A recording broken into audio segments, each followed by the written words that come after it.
Hello and welcome. This is Eagle Eye 621, and what you see behind me is a nano-crop farm. It is about as fast as you can make one of these without using some very cheaty techniques. And in terms of that speed, if you're doing wheat or beetroot, you will get 300 per minute, along with 600 seeds of the respective type. And for your carrots or potatoes, you're looking at about 900 per minute. And then for the poisonous potatoes, you'll get about 9 of those per minute as well. In terms of your per hour, that would be 18,000 wheat or beetroots per hour with 36,000 seeds, or 54,000 potatoes or carrots, again, per hour. It's pretty quick to set up. There's just a tiny bit of technique, so let me show you how to build that. But while I'm doing that, if you could scroll down and make sure you are still subscribed, or hit that button and notification bell if not. In terms of what you're going to need a bit of dirt if you're building this somewhere as the desert. You're going to need 4 dispensers, and they do have to be dispensers, not droppers. A piston, it can be sticky but doesn't have to be. A little bit of water with a comparator and a lever, a bit of redstone dust, and 4 solid blocks. And of course, it doesn't have to be a perfect hoe, but as long as I'm doing a video, why not plug another one of my older videos?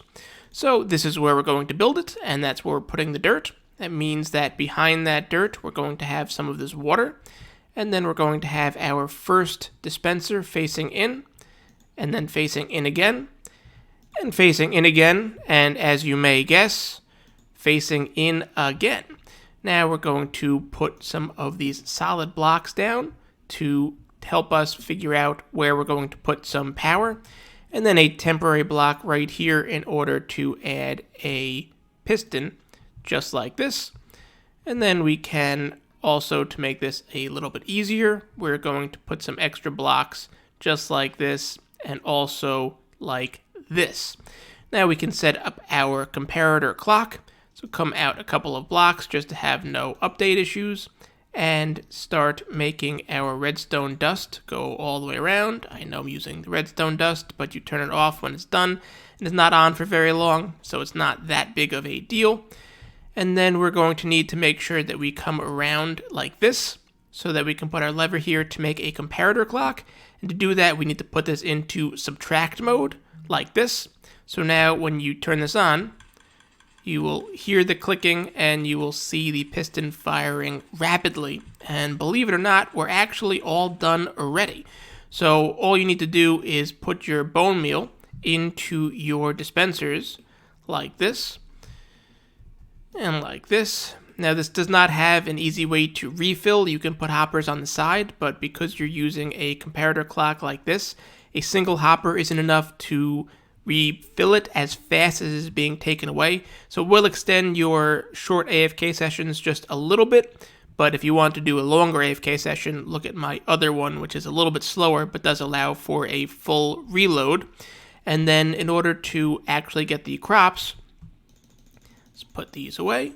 And let's grab some potatoes, which are always fun, if I could spell potato. And let's also grab a couple of seeds for a demo of that afterwards. All you need to do, start off with a stack, and then switch myself into survival mode.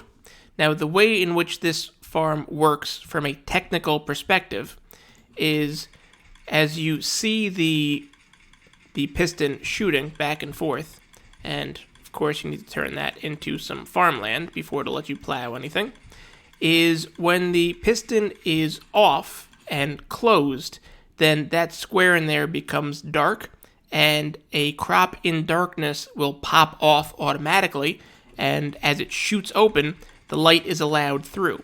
So what's going to happen is, as you plant something, the dispensers here will fast grow it with the bone meal, and then as the piston closes, it will pop off because it's too dark. As it opens back up again, you can press in. So if you just hold down right click, you can see, hold on, sometimes you need to just get the pattern correctly. And of course, because I'm on camera, it's giving me some issues. But once you actually get to hold down right click, you can just continue to hold down right click and you can do your F3 plus T trick, and it will continue to plant, grow, and then pop off in a continual cycle. And just like that, you can see how fast I got those potatoes. Let's put these potatoes away and take out some seeds, and you'll see that it is the same exact thing. All you need to do is press down your right click and hold it, and you can see how fast that is working. And then our F3, you hold down F3, press the T button, and while that is loading, you let go of the right click, and the game will think that you're still holding it down to allow you to continue to hold it down like that as I move out of the way. Let's try that again, and as I said, it will continue to go just like this. And that's really all there is to it. You can see you will get the seeds at about twice the rate you will get the wheat, and that's just how it works. And then you can put this into the extra seeds you have into a composter to not waste too much of the bone meal and to cycle it out a bit, and then refill your bone meal whenever it runs out, and that's all there is to it. If you found this video helpful, I would appreciate that like. If you found it interesting, maybe even share it with a friend or your favorite Minecraft YouTuber to put this in their world. And for more videos like this, do be sure to subscribe. Thanks for stopping by.